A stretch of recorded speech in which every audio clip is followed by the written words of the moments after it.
What's up, everybody? Welcome back to another deck profile here on TCG University for the card game UniVersus. My name's Tam, and today I'm going to be showing you the Kung Jin deck that we played for this week's Campus Championship. Before we jump into it, big shout out to Rochester CCG for giving us this deck list. We greatly appreciate it, and for suggesting this Campus Championship in the long haul. The Campus Championship was they built 4 decks, we built 4 decks. They paired up the bracket how they wanted to, and then we played it out for your guys' entertainment. So once again, big shout out to Rochester CCG, and let's see what the deck does.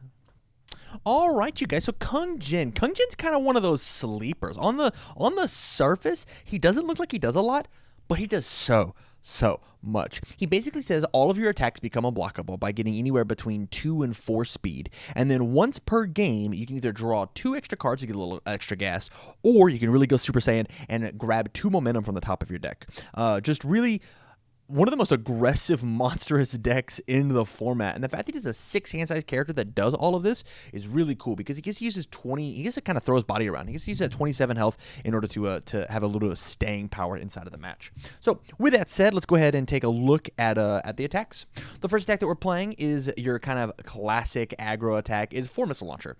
This card just says discard the top 4 cards for either 4 speed or 4 damage. We can double it up with Kung Jin, or we can split the difference and go 4 speed, 4 damage, as well as Stun 2, EX 2, Powerful 2, all beautiful ways to use this momentum if we absolutely need to. And then if the game happens to go to deadlock, we can increase all these keywords by 3 if my opponent has built to 11 or more foundations. The next big attack that we want to give a ton of stats to is Allura Phobia. This card has the words double its damage on it. So giving this thing a bunch of speed, giving it double damage, and it already having Powerful 2, meaning that we can give it an extra plus 4 damage off of Kung Jin's power up, as well as 4 more speed off of Kung Jin, and then double it, and it gets its own. Like, this thing can accidentally get to 20. Just like that. 20, and then be very unblockable. 7 mid for 20, nothing to sneeze at, especially on a 4 diff.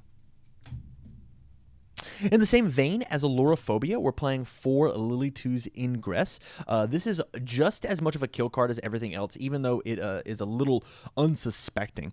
Discard momentum, it gets damage equal to the difference between its current speed and printed speed, and so with Kung Jin, it gets essentially plus 4 speed, so there's an extra 4 damage by discard momentum. And you also get to seal your opponent's biggest problem card in their staging area and get speed equal to its difficulty. Hey, they've got a really crazy 3 diff. Here's an extra 3 speed, 3 speed, 4 speed. Hey, here's an extra plus 7 damage on Lily 2. This card is absolutely monstrous if we get this card rocking.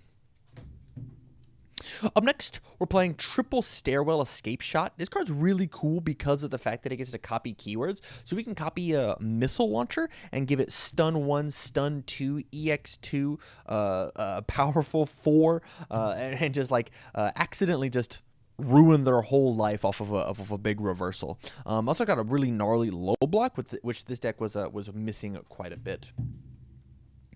Up next, and lastly, we're playing 3 Dark Cherry Toe, one of the best tools that Kung Jin has, because one of the ways that we win the game is by overloading them with a bunch of really awesome damage, and because of the Dark Cherry Toe static, they're not allowed to reduce my damage at all.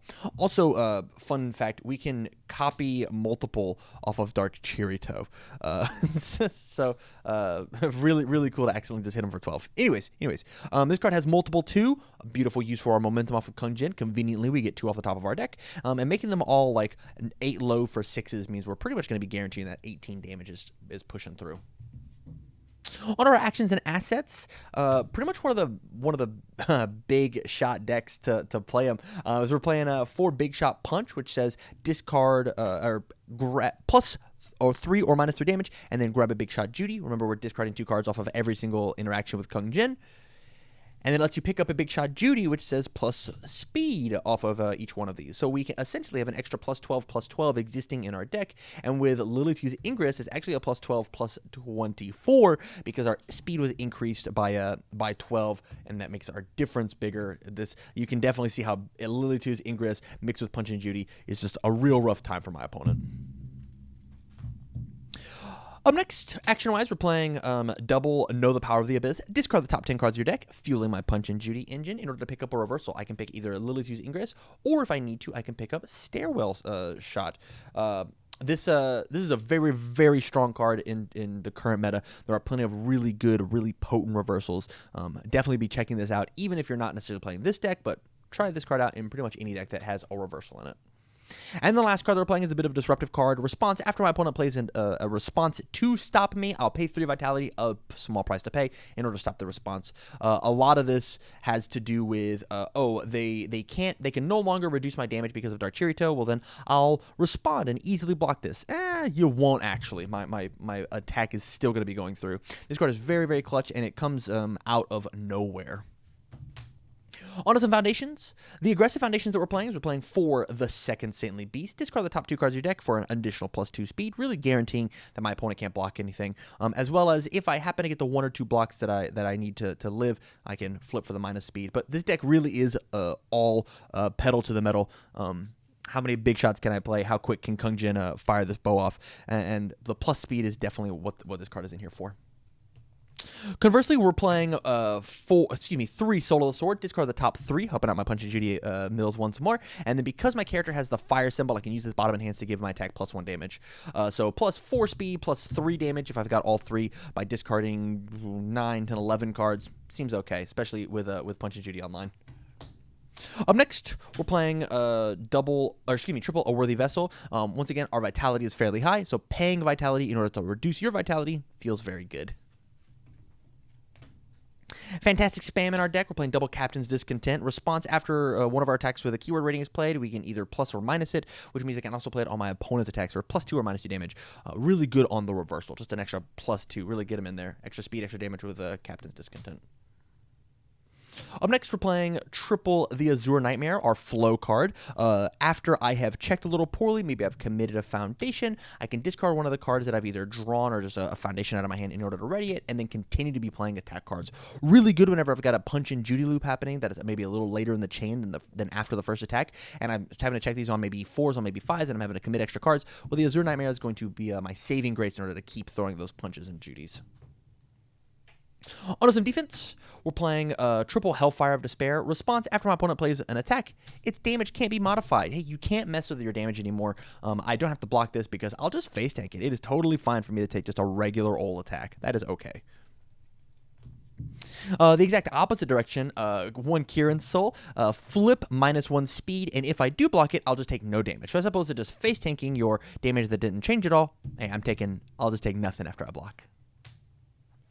Foundations are for sure a problem. So now as we get into our disruption, we've got triple Servant of Ares, pay 2 vitality in order to flip one of my opponent's problem cards. Maybe they have a speed reset. Maybe they have something that deals with my Punch and Judies.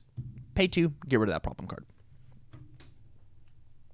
We're playing double Power Cycle. This card is exclusively in here to bring back in Dark Chirito. I will commit and flip, bring back Dark Chirito into my card pool, and now you cannot reduce the damage of any of my attacks or make any of my attacks leave the card pool. Very, very potent play whenever I'm going for a big OTK play. Card's very, very strong in that regard. Up next, we're playing triple Dark Side of Karma. This card is a beautiful negation tool, and we should definitely be playing it. Not only does it put speed back to printed, not only does it negate enhance abilities, but it is also playable while committed. So maybe my opponent tries to do something after I've committed it to play a big string or a Dark Chirito or something like that. I can just remove from the game and then say no thank you to your no thank you.